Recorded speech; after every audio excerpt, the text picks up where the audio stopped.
বেকার ছেলে তার মাকে বলছে, শুধু ডাল দিয়ে ভাত খেতে ইচ্ছা করছে না, একটা ডিম ভেজে দাও না মা।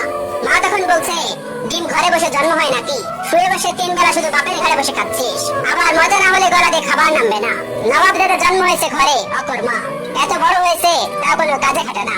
বেকার ছেলে একটা ডিমের আবদারের বিপরীতে মা এতগুলো কথা শুনিয়ে দিল। রাগে গজগজ করতে করতে জায়গা ত্যাগ করলো। খাবার টেবিলে মায়ের এমন কথা শুনে গলা দিয়ে আর খাবার নামলো না। ভাতের প্লেটটা রেখে হাত ধুয়ে ফেললো। মা চাইলে ভালোভাবে বলতে পারতো ডিম নেই।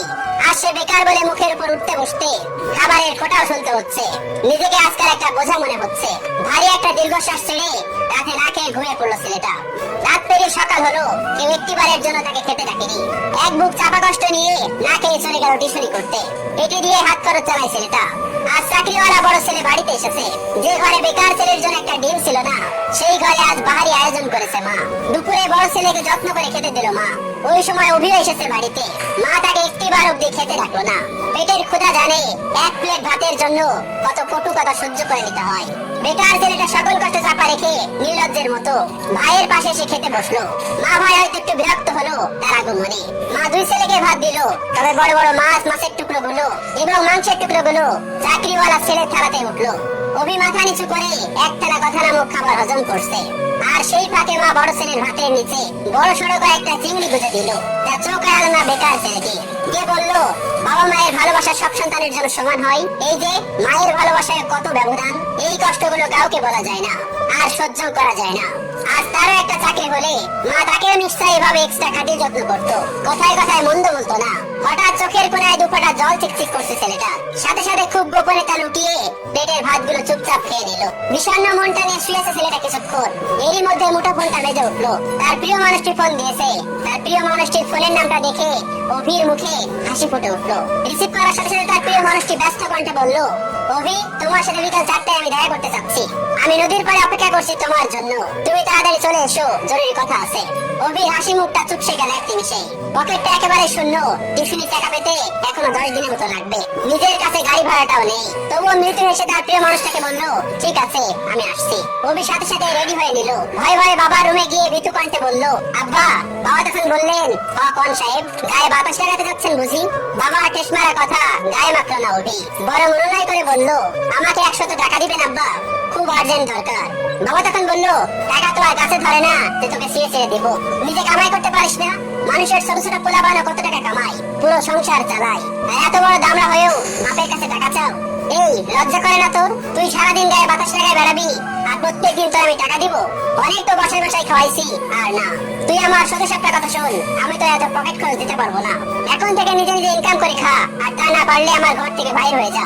এত ঝামেলা আমার সহ্য হয় না, তুই আমার চোখের সামনে থেকে দূর হ। বাবার এতগুলো কথা শুনে ছেলেটার বুকটা মোচড় দিয়ে উঠলো। ভারী কয়েকটা দীর্ঘশ্বাস পেলে নিঃশব্দে বের হয়ে আসলো ঘর থেকে। এদিকে প্রিয় মানুষটা বারবার কল দিয়ে তাকে তাড়া দিচ্ছে। নিজেকে সামনে নিল অভি। বাগান থেকে একটা গোলাপ ছেড়ে নিজের পকেটে রেখে দিল অভি। অতঃপর পায়ে হেঁটেই গেল যথার্থ স্থানে। প্রিয়তমা আগে এসে বসে আছে। অভিকে দেখে উঠে দাঁড়ালো এবং বিরক্ত কণ্ঠে বলল, এত দেরি করলে যে? জানো আমি কতক্ষণ ধরে বসে আছি? অভি তখন বলল, সরি আমার অনুরাগী, রাগ করো না আমার উপর, আসতে একটু দেরি হয়েছে। প্রিয়তমা তখন বলল, চুপ করো, চুপ করে থাকো, নিশ্চয় টাকা ছিল না?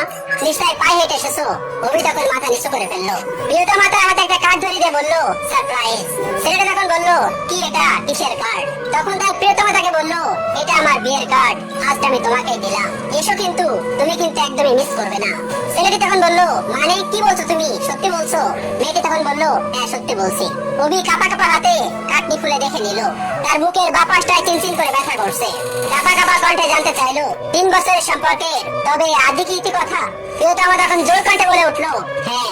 ছেলেটি তখন বলে উঠলো, আচ্ছা ভালোবাসতে না আমায় তুমি? এত স্বাভাবিক, কষ্ট হচ্ছে না তোমার? কি করে পারবে তুমি আমাকে ছাড়া অন্য কাউকে বিয়ে করতে? প্লিজ প্লিজ এমন করো না, বলো এসব মিথ্যে। আমি তোমাকে ভালোবাসি, তোমাকে ছাড়া আমি কিভাবে থাকবো বলো? প্রিয়তমা তখন বলে উঠলো, দেখো আবেগ দিয়ে জীবন চলে না, কম অপেক্ষা তো করলাম না তোমার জন্য। আমি আর আমার বাবা মাকে কষ্ট দিতে পারবো না, আমি চললাম। তখন ছেলেটি অনুনয় বিনয় করে বলছে, আমার হয়ে থেকে যাও না প্লিজ। প্রিয়তমা তখন বলে উঠলো, রাখতে পারবে তুমি? ছেলেটি তখন আবার বললো, আমাকে আর কয়েকটা দিন সময় দাও না প্লিজ। প্রিয়তমা তখন জোর কণ্ঠে বলে উঠলো, রাখতে পারলে এক্ষুনি, আর না হয় আর আটকেও না। ছেলেটি হাঁটু গেড়ে বসে পড়লো মাটিতে। কিভাবে আগলে রাখবে নিজের ভালোবাসাকে? সে তো নিজেই বেকার, বাসায় নিজেরই তো জায়গা হয় না, তার উপরে অন্য কেউ তো নয়। অতঃপর মনের বিরুদ্ধে যে মাথা করে বলতে হলো, সরি অনুরাগী, তোমাকে রাখার সাধ্য যে আমার নেই। চলে যাও, তবে সুখী হও স্বামীর ঘরে। ভালো থেকো আমার নাম প্রিয়তমা। বিদায় আমার অনুরাগী। অতঃপর 3 বছরের ভালোবাসা দাফন হলো বেকারত্বের কারণে। এভাবেই প্রতিনিয়ত হাজারো বেকার ছেলে হারায় তাদের প্রিয়তমাকে। অভি টলতে টলতে নদীর কিনারায় বসে পড়লো। নিজেকে পাগল পাগল লাগছে। প্রিয় হারানোর যন্ত্রণা এত তীব্র কেন, এত ব্যথা কেন?